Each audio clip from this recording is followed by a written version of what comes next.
Here's a friendly warning. The dead ain't the only thing you fearing in the Big Easy. There is a war brewing. The tower on one side, looming on the horizon.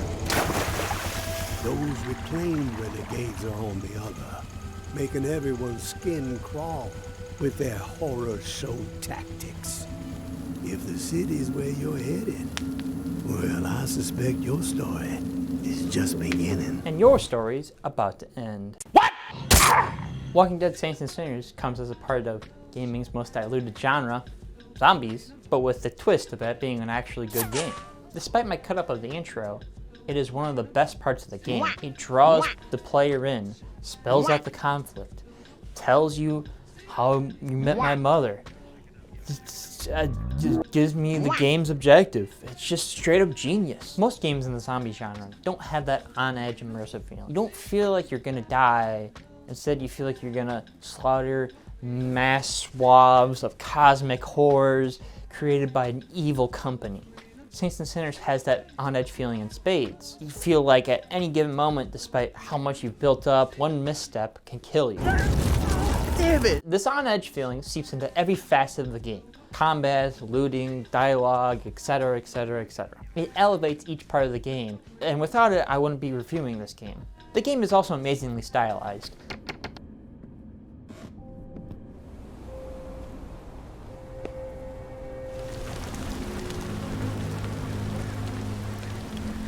Most games that have that cel-shaded good, I don't think anybody does not like. And I don't think it's a coincidence that they try to model the feeling after the Telltale Walking Dead games. And everything looks and sounds like exactly how a zombie apocalypse might feel like. For instance, the home base is set in a graveyard, and it's exactly how a graveyard would look, sound, and seem during a zombie apocalypse. You can hear there's 7 different people dying by a zombie horde. You can hear there might be a zombie horde around the corner. You can hear the crickets.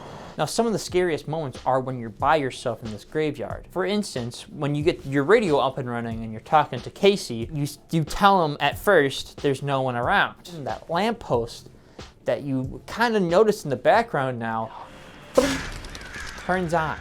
It isn't really anything. It just furthers the story when you go approach it. But as you're approaching it, if you feel like, am I about to get ganked right now? Even though it's scripted, it's such a special moment. What's even more scarily satisfying is the combat of the game. When you kill someone, there's a weight behind it that makes you feel like you killed them. Makes you feel like you, bam, stabbed that guy in the head or gave that guy a new hole in his head. That's not to say that the game should be an all-out brawl where you're just killing things and stabbing and just going away, because oftentimes you'll overextend yourself.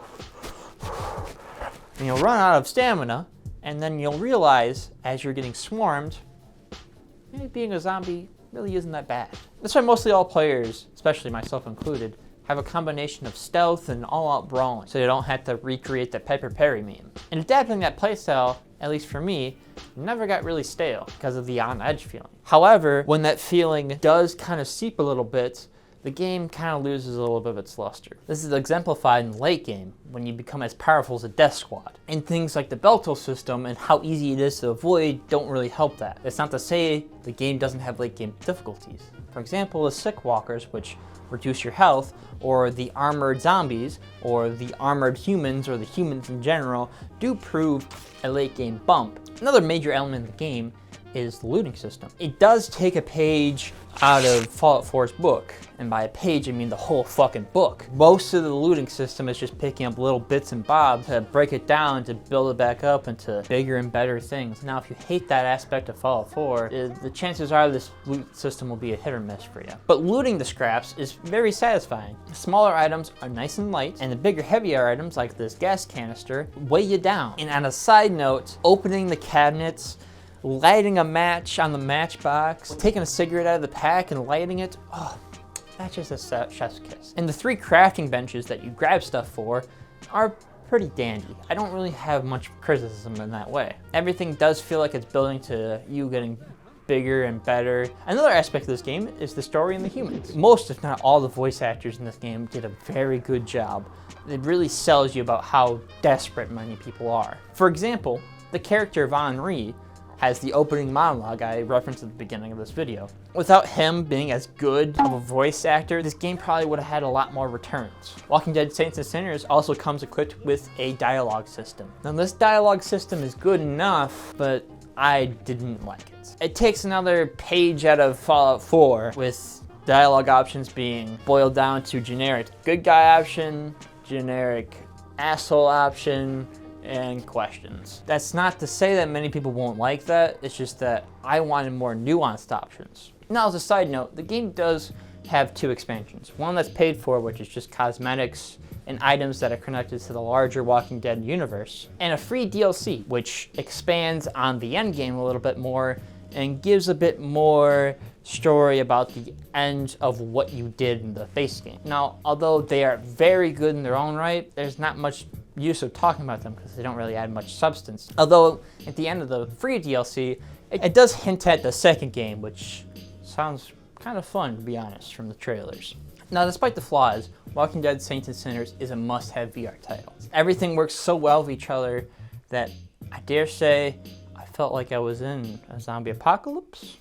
If this review got you wanting a VR headset, consider checking out this video right here where I review the Meta / Oculus Quest. Or check out this,